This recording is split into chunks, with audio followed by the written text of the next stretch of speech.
বৰ বেছি 10 মিনিটমান সময় বৰষুণ হ'ল চাগে। এতিয়া দেখা পাইছে পানীৰ অৱস্থা গোটেই ৰাস্তাত বানপানী, কোনোফালৰ গাড়ী কোনোফালে যাব পৰা নাই, যাতায়াত ব্যৱস্থা পূৰা স্তম্ভ হৈ পৰিছে।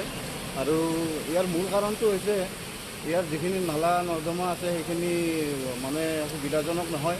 আৰু বৰষুণৰ ফলত যিবিলাক পাহাৰ কাটি যিবিলাক চিষ্টেমবিলাক বেয়া কৰিছে, পানীবিলাক বৰষুণ পৰাৰ লগে লগে ৰাস্তাত গোটেই পানী ৰাস্তাত নামি আহে। তাৰ ফলত 10-15 মিনিট বৰষুণ দিলে ৰাস্তা মানে বানপানীত স্তম্ভ হৈ যায়।